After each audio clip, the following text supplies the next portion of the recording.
Well, thank you so much to the desk. We are going to head into the game. It's NiP starting on the CT side, EG on the T side of Inferno. Best of 3 coming your way. And we're not getting any time here, Jason. It's already just a rush to the B-bomb site. Twist is set up here with a flashbang, I'm assuming, to try and slow them down. And they're going to need to be slowed down. There's 4 men here from NiP. They have the right read, and now they need the kills to follow it up. But Rez goes down to Ethan, and Plopsky only with a single return. The boost is pretty decent, but they've still lost the bomb site. Yeah, there were so many NiP members here very early on. Forrest gonna peek right back in. He's got the planter, and Stanislaus out in the open. Oh, and NiP, they've got this one with ease.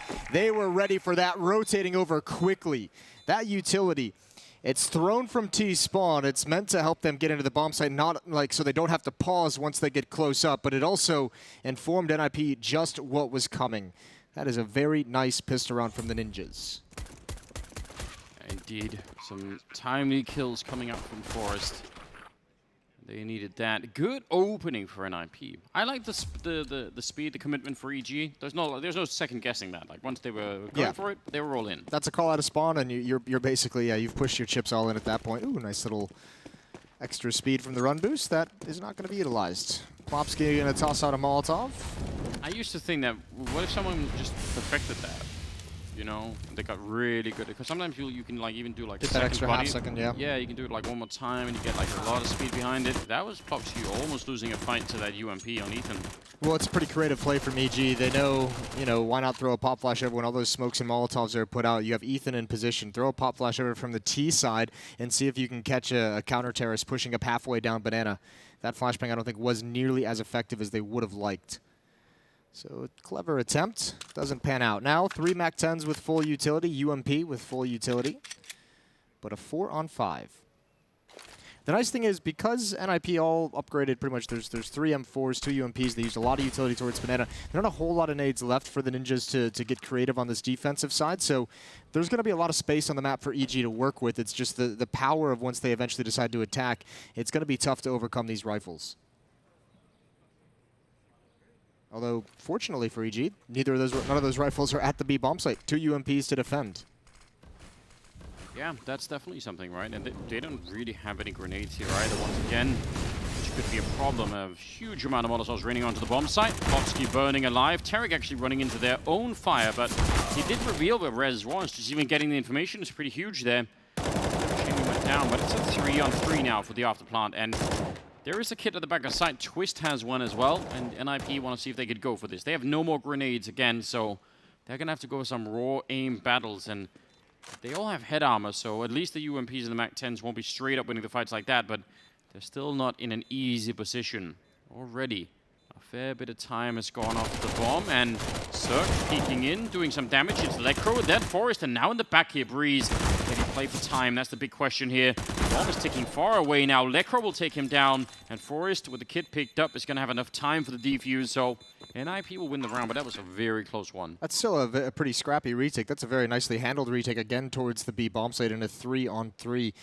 That contact made from the player at Coffins, I think that was Cirque, meant that he couldn't actually turn around and watch for the push through construction, so that's a bit rough. His attention is taken away. 2-0 for NiP, and I think finally EG, I'd say they have to stay back, but they're going for with another plant, a half-buy. Armor and deagles and pistols picked up. Yeah, just Cirque saving some money. Just fair play. Scout, actually. I don't know. That seems like an odd pickup to me for Twist. I don't know why. Just, what is he gonna do? Keep it into the next round and then challenge Cirque? At this point, I think you kind of have to, just because you're not gonna have a whole lot of money, especially if you lose any players in this. He's way down to 0. There's no one who can really drop him a whole lot. So, yeah, if he survives this round, certainly he'll have to keep it into the next one. So I feel like the Scout maybe could be somewhat useful in this round, but certainly next round you'd much rather have the MP9 or the UMP, right? Because that could be just perfectly functional if you live through the round. He'll definitely have to position himself for some range, perhaps a similar one to this. That's I mean, Scout's taking Breeze's head off pretty damn well. Return from Stanislaus and Cirque. 2 deagle headshots. That's going to open up a lot. And Stanislav is going to start pressuring into this B bomb site. He knows there's only one player. Plopsky's out in the open. Stan has to give it up, but they can just wait now. They can be patient towards this B bomb site because they have the flank coming in, and Plopsky needs to find some safety. No point in trying to hold on to the bomb site. And NiP have a decision if they want to go for another retake. Do they have it in them? I mean, they must know they have a heavy weapon advantage, but there's still a man down, and I don't know, the last one was really tricky, and that's when they were at even odds, so yeah, I'd be doubting this too. And now it's time to say goodbye. This Stanislav with a headshot on Forest, surely that should be the time to cancel it. Ethan will take down Plopsky, and Lekro going to try and back out, and they've already flashed him. They're not going to let him get away. They're going to try and stop him. Tarek goes down, but Cirque is there spraying, and that'll be a round for EG. The pressure continues through the first 3 rounds, and finally they're rewarded for it. And that was only a half buy. Remember, that was just armor and deagles on a couple players. They hadn't actually super invested in any rifles, so NiP is going to have to go right back into that train. They're going to have to be in that same hole where they buy everything they possibly can. It's going to be upgraded pistols, SMG. That scout is back in Twist hands, but the deagles really doing some magnificent work for evil geniuses. Who have you got winning this? We didn't even get to intro anything. We were thrown in right at the deep end. Yeah, we did.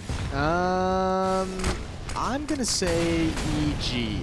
I mean, I will say this NiP that we've watched at this event makes me feel like it's much more doable for them, especially, well, they've obviously already beaten EG in a best of 3, but Stanislav right around the corner. They line up for him. He's going to spray them both down. Yeah, NiP has been like kind of a big question mark on if they'd be able, if these changes have worked. They've spent so much time like in limbo of, you know, not necessarily being any kind of massive threat, but they've looked much better at this event.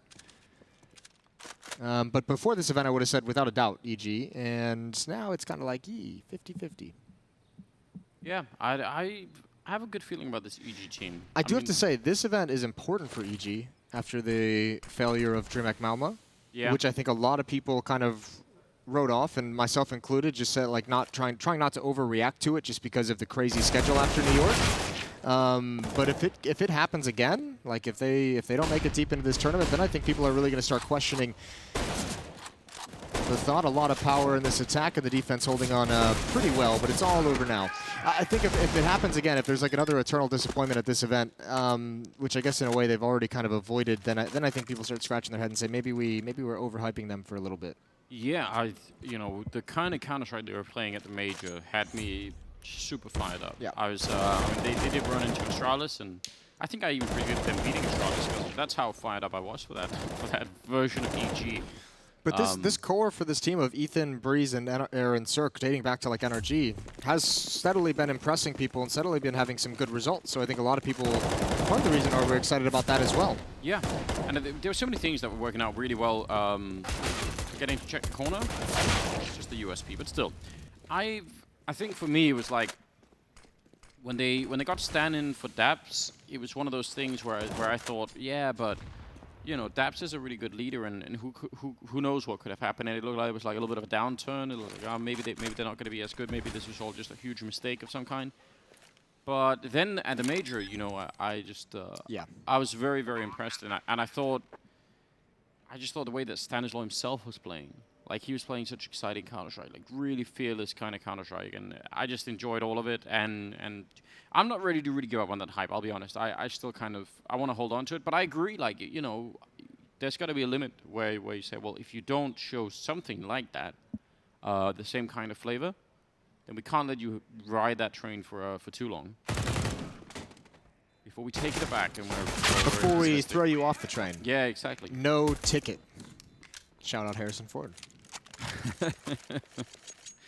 It's and Kevin Smith, for that matter. Wow, we're double down. We're going too deep now. 6th round, and rifles back in the hands of NiP. Some head armor missing. That's fine for now. It's the nades that I'm most worried about. And look at the balloon of money for EG in terms of, you know, winning that 3rd round with mostly pistols. Looks like NiP going to do some aggressive strategy over here. They're going to have to run through the Molotov to do it, and Force as the first cannot control for the second, but that might buy the space. They might not, and they definitely don't realize Lekro's here. Breeze considers it by opening the door. But this is an opportunity for Lekro. Oh, Breeze has outplayed him so hard. Oh, Breeze has just completely juked him out of his jockstrap, as we say in American sports. Well, it's a good saying for a reason as well. That was, yeah, he opened the door, makes a little squeak sound, and that sells it. Really, really well done. I wonder if they had spotted too. I think they have. I feel like they must have.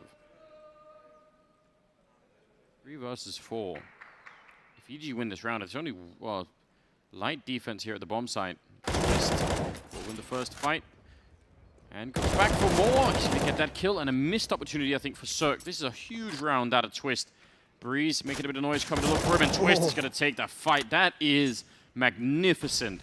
He's essentially playing this bomb site 1 versus 4, and he's already taken down 3. I think you saw Cirque shaking his head there. He did miss a shot, but there was no way they expected Twist to re-aggress at that angle.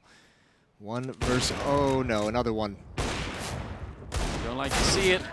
Twist with a 4-man kill in the A-bomb site alone. Yeah. That's what Cirque's desk is going to be looking like after those misses. Throwing the monitor, throwing everything. Yeah, what about the stack of newspaper? Where does that come into that analogy? I don't know, reading about the failure in tomorrow's news. Tomorrow's headlines? Yeah. Cirque whiffs. I don't. It's asking a lot, isn't it? 3-3. Nice recovery for the Ninjas, and Twist gets his free upgrade into the AWP. He was, as we were theorizing previously, stuck on a scout for a little bit.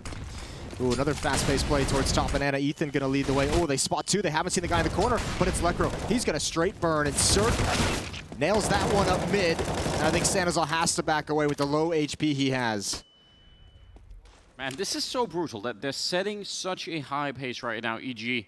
And I'll be honest, like if not for Twist in the last round, NiP they weren't gonna be able to keep up. And it still feels like they're not. NiP, it feels like, want to play a particular kind of Counter-Strike that's just fundamentally different from what EG are bringing into the game right now. And that's, how do you mentally adjust? Like, the adjustment can't be, let's just throw out our own game plan and try and keep up with them. Like, that's not going to be really good, so... Yeah, the tough part about this style from EG, of how fast and aggressive this has been, is that if you want to beat it to a certain degree, you have to drop down and play a little bit of it yourself, which I think is why Twist was so effective in his repeats towards mid previously. This is like the style. Remember, these players, like Ethan and Breeze and Tarek, were born of like the young NA CSGO scene where it was very brawly, no real logic behind it, just fight everything you see. And they still like once in a while dipping their toe back in that dirty little pool of Counter-Strike play. Yeah, if I could do the... what's the guy, the villain from Batman? If I could do the accent, I would. Bane? Yeah, if I could do the Bane accent. You were born in it. Yeah, exactly. That would be the place to go with. Try it. Give it a shot. I bet you can do it. No. No, come on. It's been too long. Just give it one. You can even do it in Danish, so it softens the blow of how bad your accent is. I'm not going to be speaking any Danish. Try and do that as little as possible. They've got 4 rounds. Terry's got 0 kills, and in spite of that, EG seem to be doing just fine. But I agree, like, that actually is what got Twist those kills. I think it's one thing for an individual to do it. It's a different thing for the whole team to give up on whatever strategy they have going into this and just saying, okay, well, let's all try and do it, you know? Well, I think NiP right now want to play a game where they're like, yeah, we'll fight for banana, and then eventually, you know, we'll give it up, and you'll do an execute, and we'll call in for rotation. Like, EG's like, no, we're not doing any of that. Oh, great pop flash peek. That's nice. Popsky's going to try and play around the edge of the smoke. Ethan boosted up. We've seen players aware of this as they transition back. Rez is way overextended. Oh, got to be careful with those tracers. Plopsky going to put down another smoke to buy himself some time.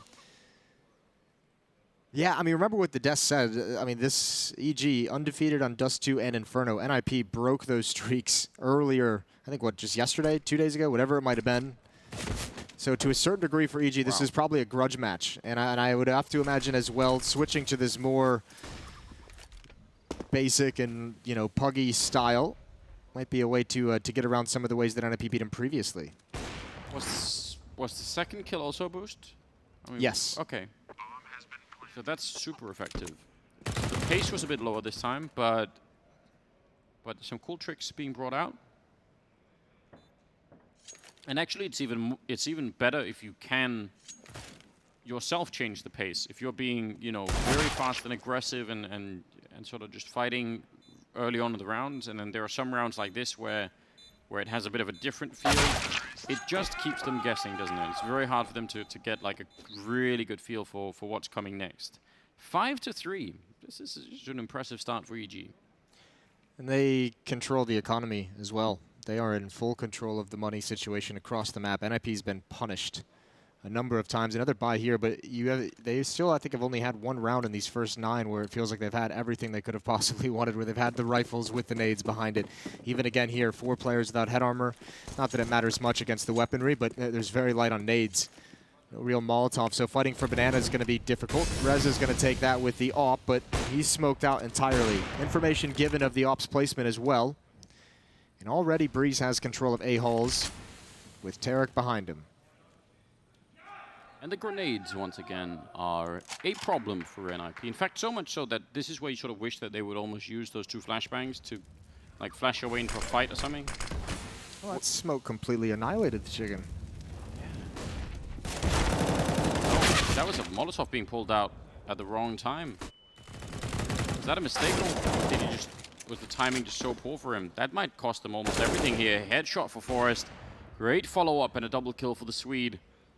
Breeze, 1 versus 4. Can still do damage, but I don't know what happened in the middle there. Felt like they were a bit like maybe like a step ahead of themselves in their head. Like it seems like they wanted to gain control of brackets and then basically have some kind of an explosive pinch towards the A bomb site, and just that defense, that crossfire mounted in middle, really threw them off. I feel like he peeked towards that ninja corner and saw him and then pulled out the Molotov. Or maybe it was the other way around, because obviously that's different, right? If he checks and no one's there, then pulls out the Molotov and the guy peeks, you know, fair play. Although, some could argue that you could have thrown that Molotov from the safety off if you really wanted to. Yeah. But anyway, that was very unfortunate. Forest, though, with a good round. And if you're EG, you just don't want to see Forest anywhere near the top of the scoreboard at all ever. I think if you're anyone, you don't want to see Forest near the top of the scoreboard ever. It's just not an ideal situation. Unless you're watching the game, in which case... In which case, it's great. Love it. Rez back to be with the AWP, peering at the half wall, looking for that 1 kill before falling away, that 1 shot. Comes over, he's just going to fire some spam through the wall. Molotov forces him back. They've got to be mindful. Remember last time they saw this Molotov, there was a pop flash right over it so that one could peek, and here it comes again. Same exact thing, and Ethan is going to dodge the AWP shot. That's a very smooth way to dodge the flashbang. He was even ready for Popsky to take that fight, so I think if you're Ethan, you're probably thinking, yeah, 9 times out of 10, I'm winning that right away. I like how aggressive these 2 players have been at the B bomb site before their teammates even come over to make this a hit, because it's really difficult to communicate properly how much pressure is being put on you. Ethan jumped up over, or Stanislaw, excuse me, but him and Ethan combined for 2 frags. One was spammed, I think, from to CT spawn, and Rez now through the smoke as well. NiP losing 2 players through smoke, and the round is just over. But that's what's so tough. If you're the defenders of the B bomb site and there's 2 players from EG applying that much pressure, but you never see more than that, there's no set smokes or anything, you know there's at least 2, but you can't call that it's going to be a B hit, so you can't cheat anyone over on a rotation, you can't pull a teammate to help out, and then when the hit does come in, you've had so much pressure close up to the choke point that it catches you entirely off guard. So EG really priming that hit at the B bomb site very well, and they continue their streak of just responding to a round loss with a round win. It's also even like the style in which they're taking those aim fights, right? Ethan, never mind that he didn't get the initial kill on Plopsky, but he's in the middle of that lane, right? He like that. You could consider that a fairly exposed position. That could be someone could put a pop flash to go and repeat that. Like a lot of things could happen, right? And even just the mentality you need to make that is it's not like I'm gonna go to the B bomb site and see if I can get a peek. Like that's the sort of like, you know, let's see what happens. Maybe I get a peek. This feels much more like we're just gonna plant ourselves out here, and you can come take the fight if you want. But we're so ready for it. We're so certain that we're gonna be winning it that, you know, it's gonna be rough. And you can see how often they win that fight. Like, okay, maybe it's the boost, maybe it's something else, but they're just not scared at all. And I've got to be honest, that's a little bit what I fell in love with during the major. Like, that's the thing that makes it exciting. I think it might be 2 things. One, obviously, the amount of confidence that having the Krieg in your hand gives you. And then I think the other thing might be if they're reading the economy so well, they're going to realize NiP's, they still don't have all the nades they want to work with. You know, they still haven't had, like, a full set of nades. So likely, maybe assuming that the flashbangs aren't going to be there for that kind of a peak. This time Ethan is much more passive, but Tarek's not. He's gone up mid. He's found his second kill of the game. Pop flash, and Ethan is going to get taken down. 6th bullet for Plopsky is the magical one. But Forrest has slid into a corner, and NiP Breeze checks it. And he's going to be able to build. He saw the elbow of Lekro. That's an easy frag at range. And there goes Rez trying to rotate into position. I mean, these small number of EG players that are initiating contact makes it so tough to, like, for an NiP player to rotate into a spot to make a play where they can actually turn the tides of the round. Yeah. Because, like, 2 players are hitting the bomb site, and then there's still, like, 2 players at mid waiting for someone to peek rap side, and it's got to be a bit confusing. And you know, the other side of that from EG, right, is it's such a dynamic way to start a round. If they run into 3 people at B, they can instantly call a switch, right? They can say, that's fine, we'll leave 1 person here, the second one at Banana will fall back, and then we've got 4 people at A, and you're in trouble. You have to say as well, it lends itself so much to the strength of EG. We talk frequently how this might be one of the most skilled rosters in the world in terms of the individual players, in terms of taking some kind of one-on-one fight out in the open. These guys love that. Forrest gonna take down Tarek, and he's gonna drop the bomb as well. Ooh, and he sees the op at the last second. He's gonna spam it as the smoke pops. Clever play from Forrest. Ethan's gonna do his best over at the B bomb site, continuing the spam through the corner of the logs. Don't need to take that fight if you're Twist, although the follow-up is great, and they should be able to defend themselves against Ethan here.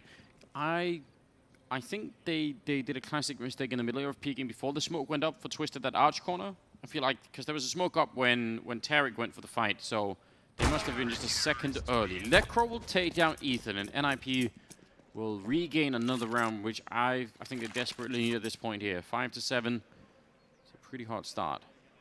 That's a giant Christmas tree, Moses. You're going to need a castle to put that up inside. Yeah. I'm fine with that. I would love the castle. Like a crane to decorate it. Yeah, you'd have to climb it to put the little star on top. Actually, when you put it like that, that's suddenly decorating a Christmas tree sounds like a lot of fun. Have you never done it? Climbing a Christmas tree to decorate Oh, it? just decorating Christmas tree. Yeah, sure. Oh, it's just not fun if you don't have to climb it, is what you're saying? No, I'm just saying it would be more fun. Okay. I think it's fine. I like Christmas. Who doesn't like Christmas? I don't know. Ooh, double nade doesn't do nearly as much damage as NiP would like. 3 players at this B bomb site, though they've struggled with control.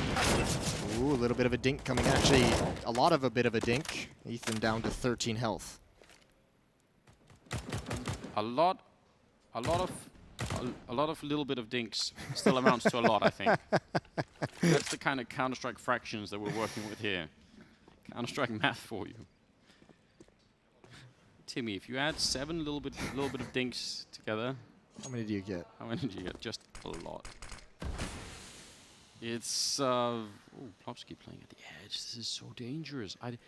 They have 3 people over here. They're going to be flashing through. It works brilliantly. Now he doesn't see if anyone else is back there, so that could mean they're going to keep 3 people in B. I'm not saying that he has to push forward, but if he does and finds nobody, at least then they'll know for sure. They're going to be rotating Lekro back. And EG aren't reacting immediately either. Well, they've set up the smokes towards small pit. If Lekro comes through that, it might be able to help, but they need to have success in the defense, which they are having. First kill, but not the second. There's Lekro, immediately traded by Breeze. 1-on-2 after a double kill from Lekro. He's going to get the bomb planted out in the open. That'll open up so many options of where he can play in the post plant. Does he have the balls to push his own smoke? He's certainly pushing that way. Smoke has been extinguished in the meantime, and now it's just hiding. The bomb is planted out in the open. That will make them very suspicious right now. They're probably going to be... They have 3 places to check, right? And Graveyard, I guess that was checked by the Molotov. Now the question is, can they do even more? Whole bomb site's been looked over now. They still have a couple of positions left, and where the bomb is planted, they should guess now. They definitely know, and they just double team him. I think he could have waited a bit longer then. I think he could have probably waited for at least for the defuse there. I think he lost his nerve ever so slightly. However, good retake for NiP. I think the problem is there's nowhere to relocate after the fight in that position. Yeah. It's if you're gonna have the like I said, if you're gonna have the balls to push that, I almost feel like you might as well just push all the way to library or push all the way towards the wrap side instead of being locked in that cubby. I think that's why he wanted to take the fight early, because he wanted to force The one-on-one, and if he wins it, then it puts all the decision-making onto the NiP player, right? In the one-on-one, he either has to tap the defuse and wait for that peek from Breeze, or he's got to push Breeze far away from the bomb, and then all of a sudden you're using the bomb timer as well as a teammate. I even wonder if there's a world in which he could have, like, he could have waited for the defuse tap and just swung to take out the defuser and won the round on time. Very possible. It was getting pretty deep into the timer, wasn't it? It was getting pretty deep. The nice thing for EG, because of the way this half has played out and the amount of rounds that they've been trading back and forth, they don't really have to worry about saving. Their players are low on money, but I mean they've got enough on Breeze to rebuy, Cirque and Ethan, especially if they get a plant in this round. They'll all be fine. They'll still be able to muster up a buy that has some strength in the next round, even if they'll miss some nades. Oh, that's a very quick run boost into middle. That was like Counter-Strike acrobatics for an IP. How have they got time? Like Swedish gymnastics? How have they done that in the meantime? Impressed. Ooh, that nade. Oh, that's perfect. But the flashbang is even better from the other side. Good win for Ethan. That's actually massive. Oh, the follow-up nade. What? Okay, that's not fair. That's unreasonable. A little one-tap cleanup. I'm going to need to see a replay. We need the judges on that. 10 out of 10 scorecards are in. Convene the ethics committee. That is wild. I just don't. I'm not even sure I even know what happened. It's like I blinked for a second and someone died. 3 versus 4 though. There is 2 flashbangs and an HG left on NiP, and none of them are in the B bomb side. That is Lecro. He's happy the Molotov didn't reach him there. One behind Newbox. Ethan goes down, and Lecro a second kill there, and he would have been a hero right away. Now instead, they're in a lot of trouble here, and NiP don't have the money really to throw these rifles away, so even though it's the 14th round, you probably don't want to be saving, you might have to real soon. Yeah, I think Twist holds this angle for about the next 5-6 seconds, and then he gives it up. And actually, it's just going to come out earlier than that. No reason to stick around and lose those, but you're exactly right. There's not enough cash. Even this. Twist, just run, please. Yeah. Time to escape. Definitely not worth going down. Even if you want to do a little bit of damage. 8-6. Yeah, it's a very, very respectable first half coming out of Kanma EG. And remember, if Twist doesn't have that quad kill in the round where he's defending the bomb side alone, it's not even anywhere like this. Goodbye. Yeah, it might even, he's already just blown up into perfectly chicken nugget-sized pieces.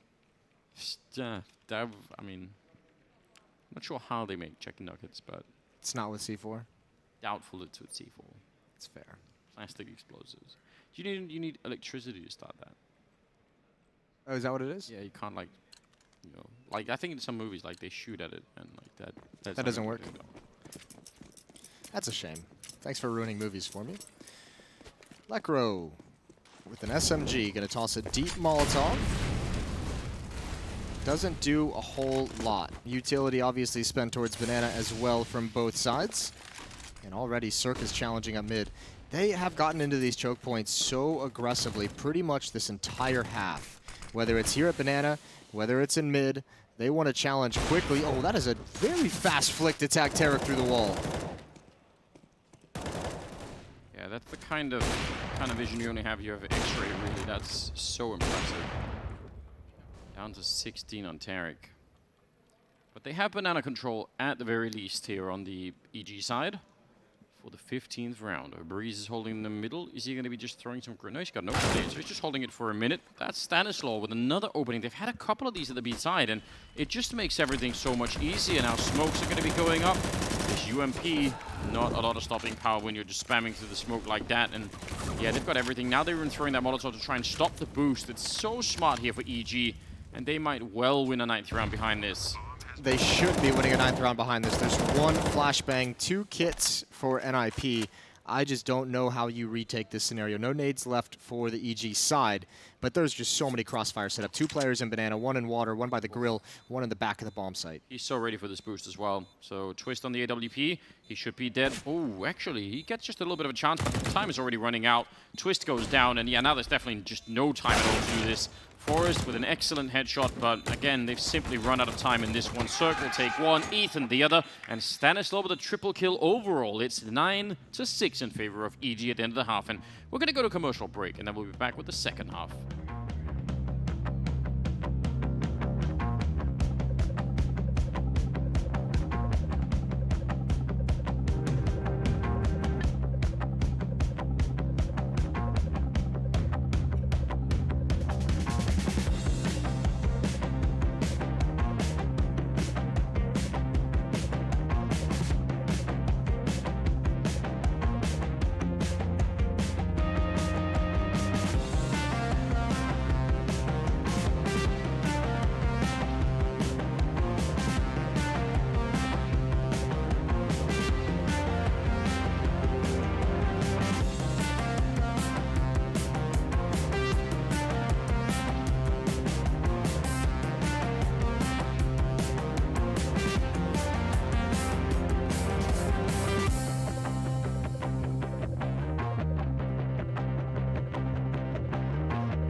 back with the second half here. It's NiP and Evil Geniuses, and it's a best of 3, still the first map.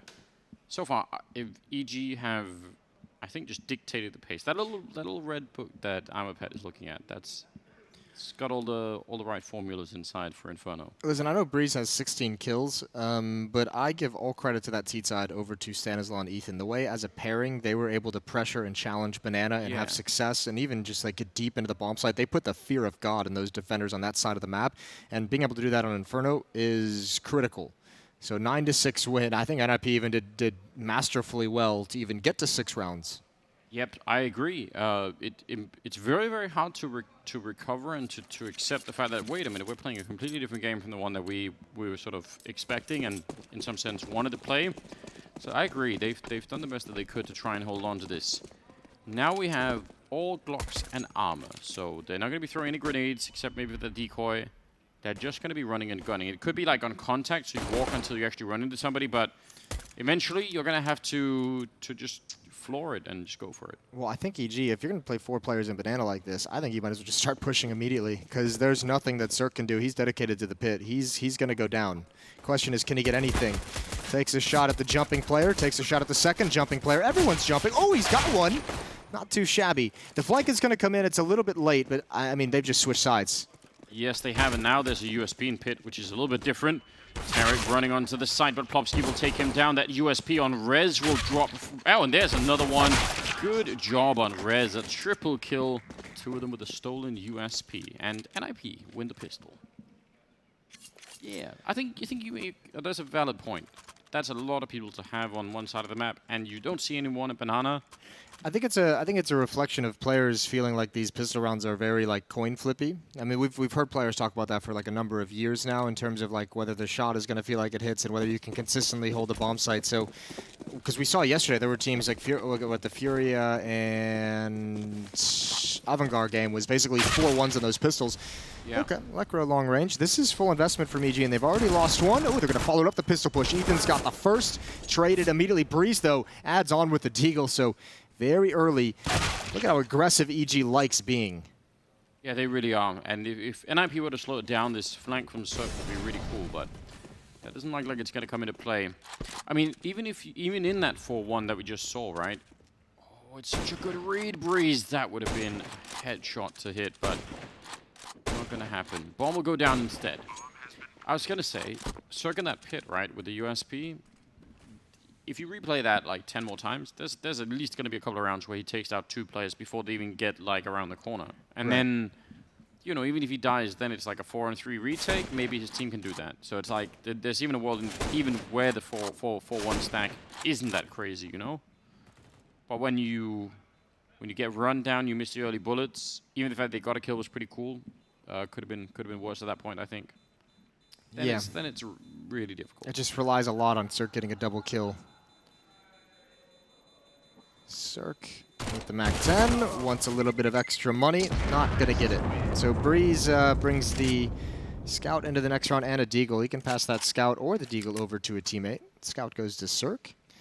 We'll see what they can do with those 2 weapons. But NiP off to a start. 2-0. Yeah, off to a bit of a start. Something that is encouraging, I think, for NiP, if you just look at the lineup right now, is that there's really nobody that's falling behind in terms of the kills, right? This isn't like, you know, one of their players tapping out of the game and not showing up. So, you know, Plopsky and Rez are a little bit behind, but nothing that's significant and could easily turn in this half. So I kind of like to see that. I think that's what you need if you want, you know, a good chance. It's hard to even call it a comeback. They're not really that far behind, but at least if you want a good second half, then it's good to have everybody chiming in. It'd be fun to see just the contrast here between the T sides, the T halves. You know, I mean, how aggressive do NiP want to be? I'm guessing not anywhere near at EG's level, but no, not as aggressive. Certainly, there's going to be a bit more finesse in the Swedish Counter-Strike, and at the moment they're moving up mid, waiting for this smoke to clear, and they're going to find a free bomb site. EG has stacked B. The thoughtful Swedes versus the barbaric Americans. That's kind of the kind of picture that we're painting here. That's fine. I'll take that. I don't even look at it as an insult. No, I'm not saying it has to be, you know. Not, you know. There's a lot of finesse in building. In barbaric nature? Yeah, I was gonna say like IKEA furniture or something, but There's not. no. There really isn't. You gotta get all the things in the right places. It's very tricky. Well, that's some bonus money for young Plop Ski. How do we get him to change it? What's the best way to go about it? I think maybe we take his best highlight and we say, what was your second choice for an alias? And then you cast it with his second alias. Yeah. And be like, look how much better this sounds. Maybe we do like a fake headline, like from like a big like Eurosport breaking news, Plopsky signs deal with Nike. It just doesn't make any sense, Even if Nike wanted to, they'd be like, Plopsky? Yeah. Like if we read that out loud to him, maybe he'll be like, yeah, I see your point. Cirque gonna back away after the ult mid peak. Decent banana control, actually full banana control, but here's a late pop flash coming in. Sanazar close to the corner. The Mac 10's not going to do it there, especially a blind one. Continuing the spray. Cirque adds on top of it. That was towards middle, or boiler perhaps. And quickly, EG has a 5-on-3. Those retakes of top banana are so cool. And I mean, NiP kind of had the chance themselves, right? They did it with Plopsky one round, and it worked out.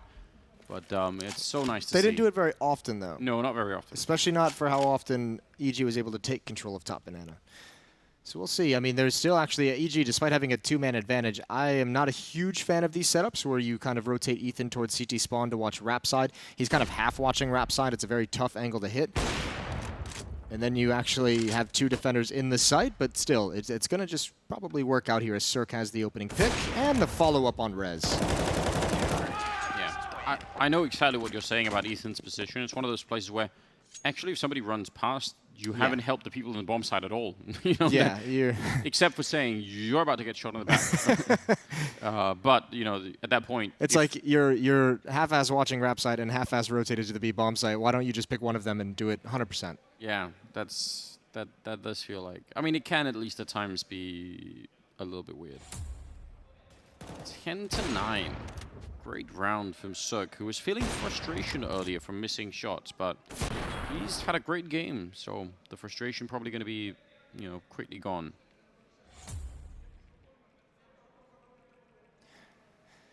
Well, one round lead, and this is one thing that NiP was not able to do on their CT side. They have all the rifles they could want, and they have an AWP, and they have 4 kits, head armor, and full nades.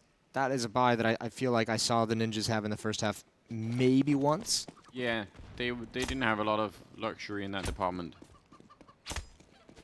That does obviously make a big difference on Inferno. We love to talk about it, but those grenades really are a big difference maker. Ooh, wow. Tarek with the flashbang, Ethan with the closure, taking out Plopsky and Rez, and no reason to stick around. Everybody calm down if you're on the EG side. This is, again, it's a round where you don't need to do anything really at this point. 2 5-on-3s to start the gun rounds for Evil Geniuses, and they've taken 1 point of damage on Stanislaw. Not even sure where that would have came from. Some random nade barely reaching him. Oh, dear God. I don't even know if he saw anything. He might have just tapped. Yeah, that's the kind of replay you'd love with just a close-up of Ethan's head, just to see how close was that. Because if he gets that and keeps pushing, right, then that could actually be taking the round right back. What? I need a replay of that too. I didn't look like that recoil was like he was anywhere near him. Oh, he's gonna get another one. He's gonna get another one right through the coffins, and Forrest is the only one left. I think EG's lost 4 players, and I don't think they have really seen anyone in this round until Cirque. That's Nade's gonna finish him off, surely. Tough job for Forrest to do, and this is the kind of player you just don't want to give a name duel. There's 20 seconds of the clock, just nobody peek. You're grouped up 2 and 2. Just let him get the bomb and plant if that's what he really wants. Breeze is gonna finish it off. 11-9. Yeah, like there's a way to win that round that's like 100%, right? Which is what you just outlined. And then there's a bunch of 99% chances. Yeah. But if it happens to be the one game where you give him a bunch of fights and he wins it, That's gonna feel bad. Like at this close of a scoreline, you'd never want to do that, and most especially not to Forest. Most especially not to Forest. Stanislaw jumping across mid, spots nothing. I think he might have been spotted though. He's jumped across, I'd say three times towards all mid just to get numbers. Another Creep pick gone. early on.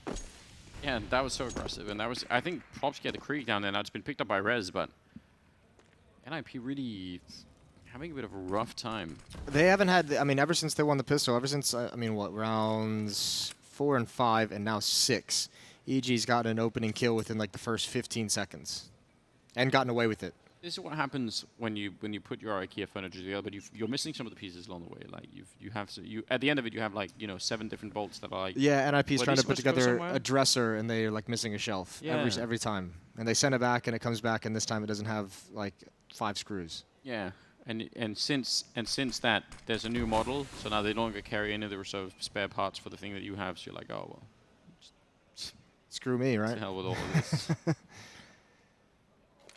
I'm out. I'm going to Walmart. Ethan just going to hold it down. Doesn't matter that he's blind. He gets the first kill. Tarek clotheslines the second. And, ooh, that's a good return from Rez and Twist. But it's going to be tough to complete this win. The plant is maybe the best they could have hoped for. Krieg picked up, so one more kill would be spectacular. Go for every single one here. I know you don't have the armor or any grenades or anything, but just... I think hiding back here is actually the thing that makes it very, very hard to try and win this. I almost feel like you've got to go above and beyond tapping. That's a nice tap, and he could have had the follow-up. There was a chance. Well played from Twist regardless. I mean, that's getting the most out of the round like that. Oh. There's the combination. You should get that tattooed on your forehead. Inside of my lip. Inside of your lip. Forehead is pretty aggressive. Especially for a joke. Like, even when people ask you, like, why do you have those numbers? Like, well... Funny story. Funny story. It's not that funny. Was it Alex that memorized that at some point? I want to say Alex memorized those numbers. Memorized what? The numbers, like the number sequence. You don't have those memorized? No. I know the first, like, 20 digits of Euler's number if you want them. Let's hear it. In the middle of the game? Okay, we'll wait for a timeout. That's high pressure. All right. Well... It's going to be a little bit of a push-up from Forest into the middle. Cirque instantly taking down Rez. Oh, this is a problem, though, because Cirque's position in Hulls is known, and Breeze is here as well. So, oddly enough, they have the opening kill, and they have a strong position, but no one from NiP is really going to fall for it. This is going to be, strangely enough, a difficult retake. Yeah. Because Breeze has never been able to get involved in the action. And there's some Molotov and a smoke left on Plop. If he throws a smoke up here or something like that, or maybe even better a Molotov, that's going to keep them locked in forever. I almost feel like Cirque should be over-aggressive in how he peeks these holes so that it can open up the possibility for Breeze. It's a nice Molotov, though, to force Plopsky out, actually into the lineup of Cirque, and Twist tapping away, needing a kill. There's the follow-up, a big double, and they jump down into the pit, but that's going to be a strong round out of the Swedes here. 10-12. Yeah, that's so impressive. It's so unfortunate. I think that's just a weird way for that setup to get countered by your own success. And it's almost... I mean, I think Cirque got that pick and then fell away, but didn't actually know the numbers or what kind of a pace NiP was bringing out. All right, give me the first 20 digits of what number? Euler's number. That's like 2.7... You're already losing it on number 2. Jesus Christ. 23, 53, 45, 90, 45, 60, 74. I'm kind of running out. I don't know. Yeah, you're not memorizing. You're doing the math in your head as you go, aren't you? Yeah, I know that. You lied. Listen, it's been a while. It used to be, I went to a boring school. What can I say? Long breaks off, staring out the window, watching the, tumbleweeds go by in Denmark, something like that. A lot of tumbleweeds in Denmark. Yeah, apparently. 12-10. Nice round from NiP to get back on the board. And they've done it. They've kept the money low enough to the point where Tarek and Stanislaw are going to be stuck on pistols. Or maybe not stuck. I shouldn't say stuck anymore. These pistols are super powerful. They're going to be blessed with the opportunity to not have to hold on to a rifle. Ski. Eating a bit of grenade damage. He wants to push up. Rez will be there to take him down. That's not bad at all. Every time I look at the scoreline and it's this close, I keep thinking, how? Yeah. How are NiP holding on to this so well? They've done a great job. Think of a lot of teams that probably would have folded under this pressure or had such a disparity in the first half that it would have been tough to fight back. But you're right, NiP are doing phenomenal considering the pressure that was put on them in the first half. Do you think, I mean, if this was MMA or boxing or something, right? And somebody comes out with the kind of pace that EG have, and it doesn't work in the first, you know, couple of rounds, then people tend to sort of punch themselves out, right? Like they get so worn out. I think that happens with a team like EG, where like they set that pace and they try and like they keep the NiP economy, or they keep the NiP economy low, and they keep like almost breaking them, but then at the end NiP just keep holding on. And is there a limit? Is there an expiration date for that kind of play where you're like eventually like, now we just can't do anything? No, but I think it is deflating if that kind of stuff. Because obviously you can't have that kind of a pace on the second half, right? When you're in the defensive side, you can't be massively pushing everything. Although they have been pretty aggressive for a defense.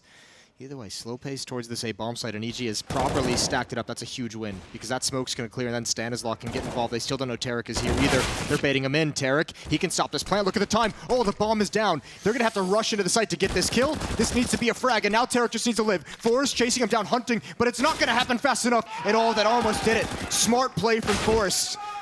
Running up the staircase, but by the timer, EG win.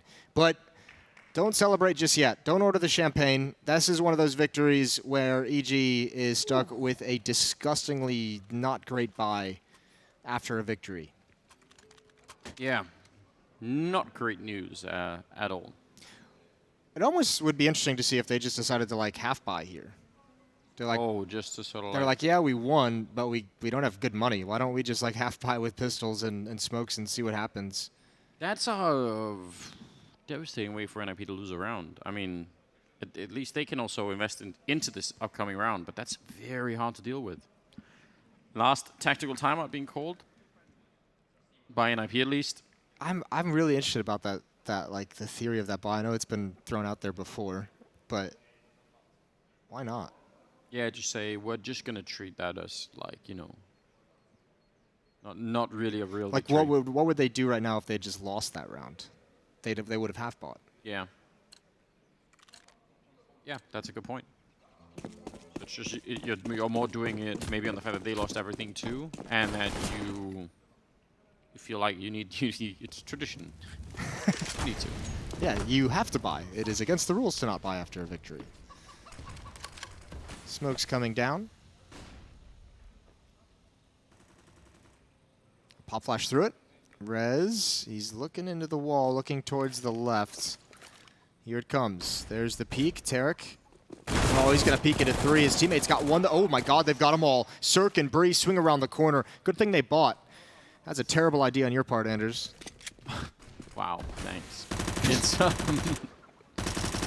oh, he even tags him up. That was going to be a really cool B split. I'm sort of sad that it got shut down over at mid, but that's a three-man setup there in middle. And it works remarkably well. Forrest, though, dangerous in this position with the AK. They have some pretty poor weaponry to try and fight him at that range. He's low on health, though, and he'll fall back into it. Twist only has a pistol, and this is Forrest's time to really prove why we keep talking about him as such a good player. There's the tap taking out Cirque. The smoke will reveal where a second player is coming from. That actually does give it up a little bit. Oh, Twist is found, and Forrest is as well. Heads up play from Ethan to look for Twist inside of the smoke, and here we some woos come out. A lot of woos. That's a 14th round for EG. It's a very nice retake as well. I know it was a 4-2. Just what a great hold of top mid. Yeah. Am I the only one who finds it like just intrinsically funny when you hear the chickens go like cluck cluck cluck? I don't know why that's funny. I think so. It just always makes me smile. We'll bring it up with the therapist when we get that underway. Yeah. Once we all get there. 14-10. NiP with the plant going to be able to muster out 2 Kriegs and an AK-47.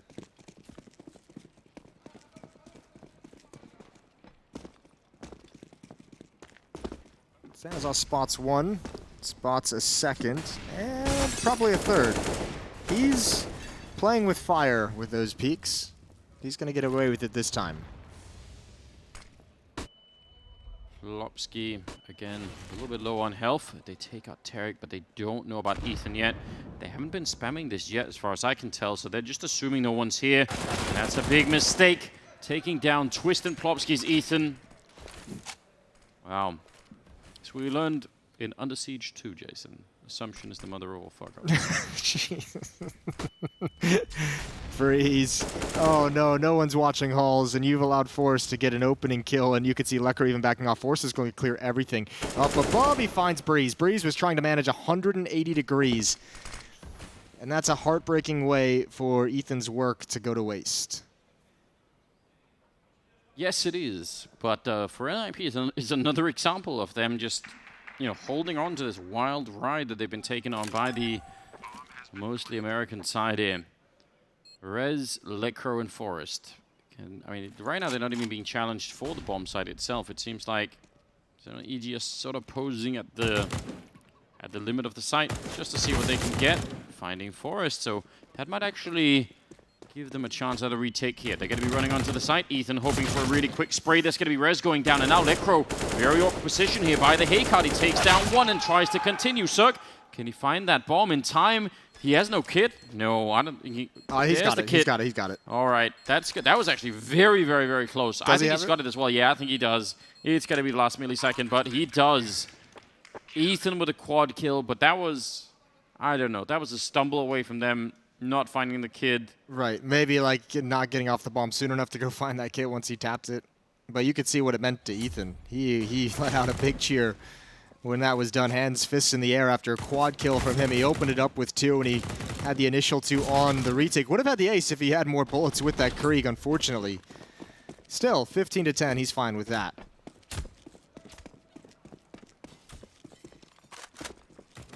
Breeze running down the middle. EG, they're already winning the game, but now they're trying to not just finish it off, but really make NiP feel it at the end here. Lecro goes down, and Forrest dropped very low on health, but still, heads up play for Forrest to go and check for that and make sure that they're keeping the thorough. 4-on-4 now. That's a scary fight for Stanislaw, knowing that Forrest is dinked.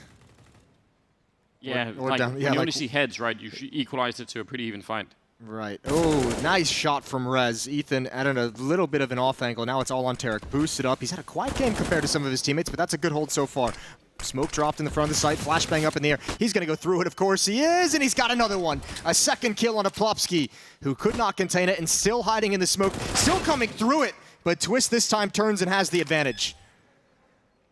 Twist has been doing some great work here. Cirque running onto the side and punishing Twist right away.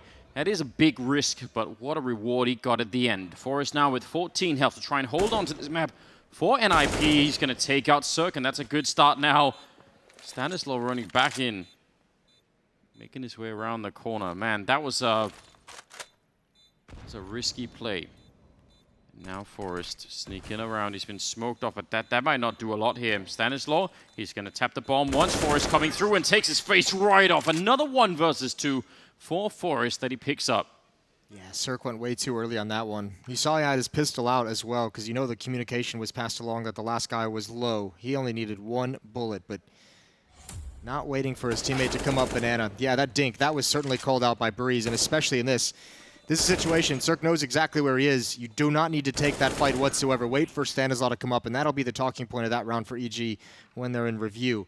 Now this can get dicey now. EG, with that loss, that was their chance to close the map. They still have 4 opportunities, still plenty of chances to do it. But equally, there's plenty of chances for NiP to build into this, because EG after this round is out of money. Yeah, that's absolutely going to be true. Although these pistols are still dangerous. Inferno, I think, is one of those maps where a lot can happen. Ethan, what a follow-up. That's the Deagle as well. I thought maybe the CCs would have been the more dangerous ones, but they get that. They can't pick up the rifles, but they still pick up those kills, and that's good news.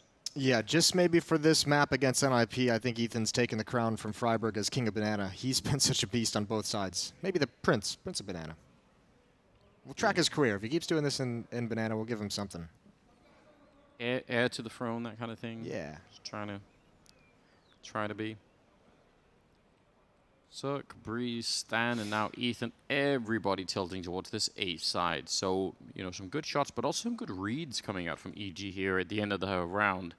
40 seconds left, and once they turn this corner, no one's spotting them yet. I think they want them a bit closer here. Going to be a smoke put up by NiP. Lekro has a Molotov. It's going to be down in the pit where nobody is. And ooh, they spot out Cirque. Breeze coming. Oh my god, the headshots ring true for him. And Twist is in trouble. Almost no bullets left. And that's going to be the map 16-11 as EG will take out NiP here. Ethan on 27 kills. But those last Deagle kills for Breeze were great as well. What are you supposed to do if you're NiP? Like, you put yourself in a lot of really good positions, and each and every time individuals from EG bailed them out of it. Ethan a number of times, Cirque a number of times, Breeze as well. That trio was just so brutal on an individual level. But I mean, going back, it's got to be Ethan who's getting MVP, not just for the amount of kills, but the way he controlled Banana on the defense, the way him and Sanazar took it on the offense. That dictated so much of how this game played out.